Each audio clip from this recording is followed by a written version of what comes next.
सुधांशु जी, पहला प्रश्न यही है कि प्रधानमंत्री ने भी एक वक्त पर कहा था कि 2014 के पहले लोगों को बाहर में संकोच होता था कहने में कि हम भारतीय हैं। तो ऐसा क्या था? मतलब देश और देश के अंदर की पॉलिटिक्स तो बात बाहर सभी करते हैं, फिर राहुल ने ऐसा क्या नायाब कर दिया? देखिए, राहुल जी ने जो किया है उसमें कुछ भी नया नहीं किया है। और वो कैम्ब्रिज जाते रहते हैं, कांग्रेस के नेताओं का पुराना लगाव रहा है। नेहरू जी यहीं से पढ़े थे और इतना उनके पास पैसा था कि चारों गेट पे एक शोफर डिबन कार खड़ी रहती थी। ऑक्सफोर्ड से ऑनरेस कॉजा डिलीट की उपाधि मिली थी मनमोहन सिंह जी को। अब जाकर कैम्ब्रिज में उन्होंने बोला है। क्यों बोला है? क्योंकि जो बीबीसी ने बोला था उसको ही दोहराना वहां जरूरी था ना। मतलब उनकी हालत वो है कि तुमने पुकारा और हम चले आए। बीबीसी ने पुकारा और राहुल जी चले आए, और जो तुमने जहर उगला हम सिर्फ वही दोहराए। आज स्थिति ये हो गई है। अब जब उन्होंने विदेश से जाके बोला है तो अब तो कांग्रेस का कोई व्यक्ति नहीं कह सकता विदेश की बात मत करिए। तो मैं पूछना चाहता हूं, क्या रेट ऑफ ग्रोथ है, क्या रेट ऑफ इन्फ्लेशन है ब्रिटेन में? भारत उससे कहीं बेहतर है कि नहीं? और मजे की बात यह है, मजे की बात यह, जो प्रधानमंत्री जी ने आप कहा 2014 से पहले बोलने की बात, तो it is a proven fact and available with documents कि क्या कहा जाता था, ब्रिक्स में इंडिया जो है वो डार्क स्पॉट हो गया है। Will India be able to sustain BRICS? आज क्या है? आज की मैं बात बता रहा हूं। केवल 3 हफ्ते पहले आईएमएफ की चीफ क्रिस्टीना जॉर्जिएवा का इंटरव्यू है कि India is going to be the brightest spot in world economy, और नेक्स्ट ईयर वो 15% ऑफ द ग्लोबल ग्रोथ को कंट्रीब्यूट करने वाला है। ये कह रही है आईएमएफ की चीफ। और राहुल गांधी जी की नानी का जो देश है उसकी प्रधानमंत्री जॉर्जिया लियोनी क्या कह रही हैं कि मोदी जी सबसे अच्छे हैं। मगर क्या करें, उनको ना ददिहाल समझ में आ रहा है ना ननिहाल समझ में आ रहा है। ऐसा उनके दिमाग का हाल हो गया है। इसके लिए हम क्या करें? जवाब दीजिए। जब ग्लोबली इंडिया शाइन कर रहा है, ये उनका कहना है, आंकड़े हैं, और इटालियन पीएम आई थी, उन्होंने प्रशंसा की प्रधानमंत्री की लोकप्रियता की, ऐसे में वहां जाकर देश और लोकतंत्र खतरे में है ये सब कहकर क्या प्रूव कर रहे हैं राहुल गांधी?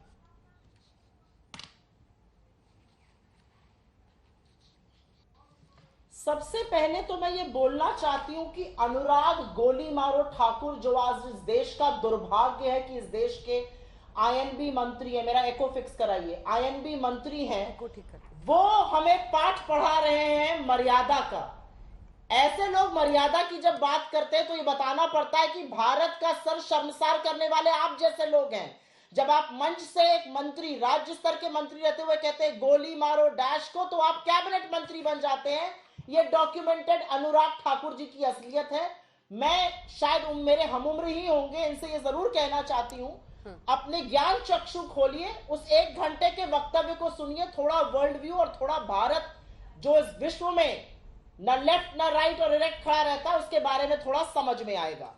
सुधांशु जी को गलत अर्थशास्त्र कोट करने की आदत है, तो इसलिए इनकी जानकारी के लिए बता दूं कि जिस यूके का ग्रोथ रेट और इन्फ्लेशन पूछ रहे हैं, उस यूके का एवरेज आदमी 50,388 रुपए कमाता है और हमारे यहां 7,000 रुपए कमाता है। 7,000 50,000, ये पर कैपिटा इनकम का डिफरेंस है। अर्थशास्त्र का अगर ज्ञान है तो सही शब्दों का और सही आंकड़ों का चयन करना चाहिए। मैं आपसे एक सवाल पूछती हूं, और सवाल पूछना इसलिए जरूरी है, अभी सुनाऊंगी भी, क्योंकि मुझे लगता है ये देश सुने। राहुल गांधी जी के विदेश की धरती पर भोले हुए भाषण से इनको बड़ी दिक्कत है। उन्होंने तो ऐसी कोई बात नहीं कही जो असलियत नहीं है। उन्होंने तो न्यूज़पेपर्स, भारत के न्यूज़पेपर्स को कोट किया है। ये सारी हेडलाइंस तो इंडियन न्यूज़पेपर्स की है, जहां पर 21 साल की एक क्लाइमेट एक्टिविस्ट को, जहां पर ईडी में 4 केसेस बढ़ गए 2014 से, और 95% केसेस ऑपोजिशन के खिलाफ है। आज तो ये बताएं भैया, सब कुछ छोड़ दीजिए, ये कर्नाटक की तस्वीर है सुधांशु जी। आपके एमएलए के कुपुत्र 40 लाख की घूस रंगे हाथों लेते हुए पकड़े गए हैं, और घूस ले रहे थे अपने पिताजी के डिपार्टमेंट में आए हुए टेंडर के लिए। मैसूर सैंडल सोप, जो Karnataka soap and detergent limited बनाता है, उसका टेंडर था। 7 करोड़ से ऊपर रुपया कैश बरामद हुआ है।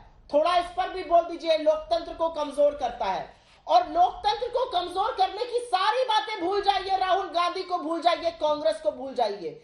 इस देश के उच्चतम न्यायालय ने जो कल मोदी सरकार को आईना दिखाने का काम किया, और अगर वो ऑर्डर आपने पढ़ा हो तो क्या स्केदिंग लिखा गया है, perpetuate insatiated desire to be in power, ऐसे शब्दों का प्रयोग किया है और कहा है कि नहीं, एक आदमी फरमान नहीं जारी करेगा, चुनाव आयुक्त या मुख्य चुनाव आयुक्त को अपॉइंट करने में पूरा पैनल बनेगा, क्योंकि कोई एक संस्थान जो फ्री और फेयर इलेक्शन कराता है उसकी क्रेडिबिलिटी खत्म नहीं हो सकती। वो क्रेडिबिलिटी खत्म हो रही है, ब्लेटेंट वायलेशन हो रहा है। ये तो हम नहीं कह रहे हैं, ना हिंदुस्तान में कह रहे हैं, ना विदेश में कह रहे हैं, ये तो देश का उच्चतम न्यायालय कह रहा है। और अब अंजना जी, मैं सिर्फ आपके 10 सेकंड लेना चाहती हूं, और मोदी जी ने शंघाई में, सियोल में, यूएई में, ओमान में, टोरंटो में, यूएस में, तमामों जगह जाकर, जिसको अंग्रेजी में washing the dirty linen in public कहा जाता है, घरेलू राजनीति पर वो जब विदेश में बोलते हैं तो वो लीला कर रहे हैं और हम पाप कर रहे हैं। तो देश थोड़ा सुन ले उनकी बातें।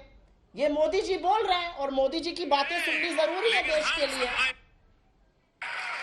जिनको गंदगी करनी थी वो गंदगी करके चले गए। ये लोकतंत्र में बात कर रहे हैं, ये मोदी जी लोकतंत्र में बात कर रहे हैं, तो ये लीला कर रहे हैं और हम पाप कर रहे हैं।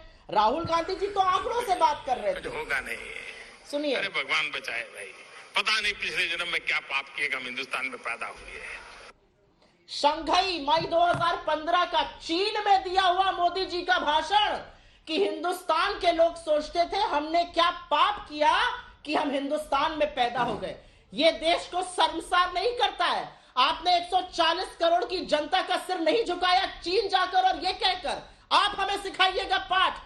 दिक्कत की बात यह है कि डेवलपमेंट इंडेक्स में, प्रेस फ्रीडम इंडेक्स में, पीस इंडेक्स में, हंगर इंडेक्स में, तमाम इंडेक्सों में लगातार भारत गिर रहा है और आप हमें पाठ पढ़ा रहे हैं। आपने विदेश में जाकर जो घिनौनी गंदी बातें कहीं अगर सुनाने पे आ जाए तो मुंह छुपाने लायक नहीं रहिएगा।